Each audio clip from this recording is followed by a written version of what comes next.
Assalamualaikum warahmatullahi wabarakatuh. Perkenalkan, saya Mutasafan dari kelas 1C di 3 Akuntansi.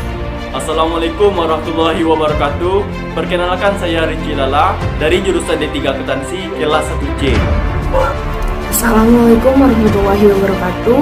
Saya Rahmiati Eka Putri, kelas 1C program studi D3 Akuntansi.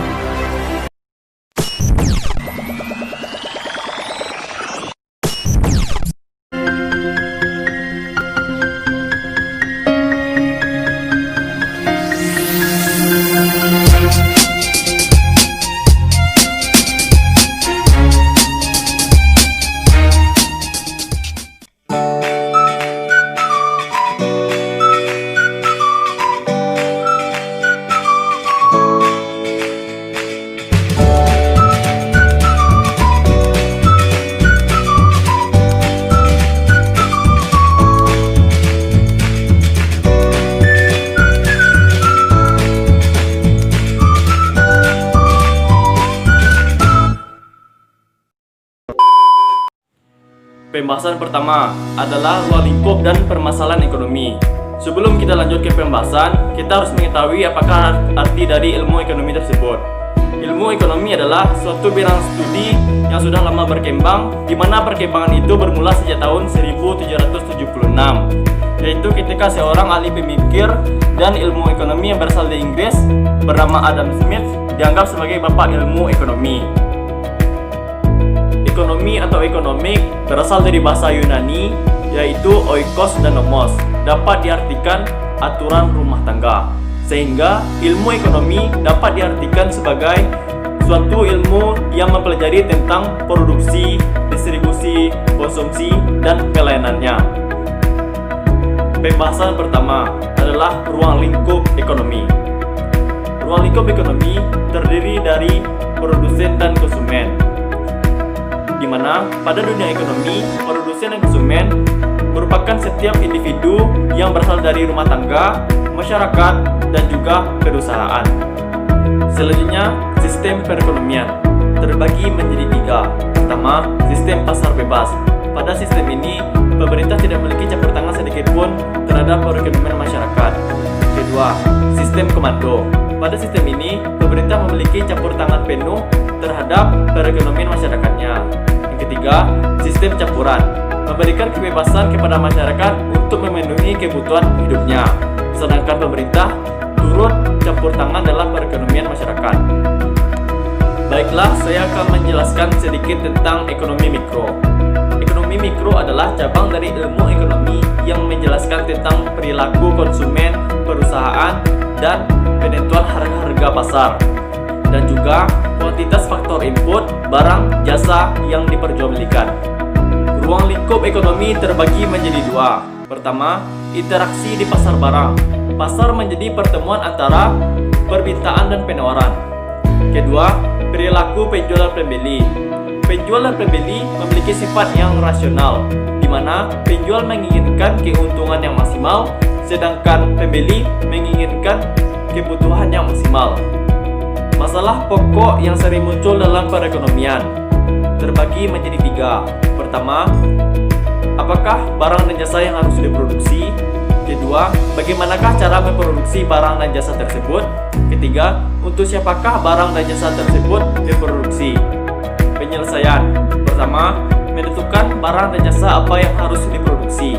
Pada masalah ini adalah akibat langsung daripada ketidakmampuan sumber-sumber daya tersedia untuk memproduksi kebutuhan masyarakat. Oleh sebab itu, perlu dilakukan beberapa pilihan.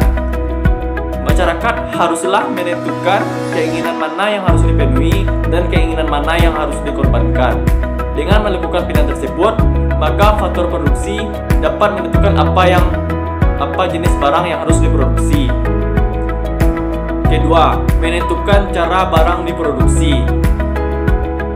Ditentukan dengan cara apabila permintaan terlalu banyak, maka penggunaan teknik atau sumber daya akan meningkatkan efisiensi.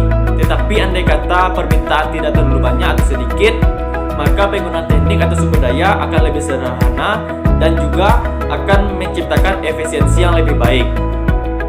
Ketiga, menentukan untuk siapa barang tersebut diproduksi. Untuk menjawab permasalahan ini, kita harus melihat cara-cara pendapatan dan faktor produksi. Di sini yang harus diperhatikan adalah bagaimana cara upah tenaga kerja, sewa tanah, bunga modal, dan keuntungan para pengusaha yang ditentukan. Sehingga analisis ini dapat digunakan sebagai pedoman untuk menentukan ke siapa barang tersebut diproduksi. Jenis-jenis analisis ekonomi. Yang pertama, ekonomi deskriptif, yaitu menggambarkan keadaan yang sebenarnya wujud dalam perekonomian. Contohnya, analisis mengenai keadaan petani di Jawa Tengah. Yang kedua, teori ekonomi, yaitu pandangan-pandangan yang menggambarkan sifat hubungan yang wujud dalam kegiatan ekonomi dan ramalan tentang peristiwa yang terjadi apabila suatu keadaan yang mempengaruhinya mengalami perubahan. Teori tanpa kenyataan tidak ada gunanya, tetapi mengetahui kenyataan saja tanpa teori tidak akan berarti sama sekali. Pernyataan ini menunjukkan pentingnya teori dan kenyataan, terutama dalam ilmu ekonomi. Yang ketiga, ekonomi terapan, atau yang disebut juga dengan teori kebijakan ekonomi, yang merupakan cabang ilmu ekonomi yang menelaah tentang kebijakan yang perlu dilaksanakan untuk mengatasi masalah-masalah ekonomi. Tujuan kebijakan ekonomi yaitu mencapai pertumbuhan ekonomi yang cepat, menciptakan kestabilan harga-harga, mengatasi masalah pengangguran, dan mewujudkan distribusi pendapatan yang merata. Selanjutnya, pernyataan positif dan pernyataan normatif. Pernyataan positif yaitu pada hakikatnya pernyataan positif adalah pernyataan mengenai fakta-fakta yang wujud dalam masyarakat, dan sebab itulah kebenaran dapat dibuktikan dengan memperhatikan kenyataan yang berlaku. Pandangan normatif bukan mengemukakan pendapat mengenai keadaan yang akan wujud, tetapi menyangkut tentang apa yang sebaiknya harus diwujudkan.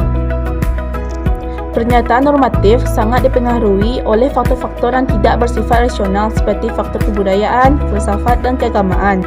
Value judgment, pandangan yang menekankan tentang pentingnya memperlaku kegiatan ekonomi, akan menunjukkan bahwa cara tersebut menciptakan pertambahan pendapatan per kapita yang lebih tinggi.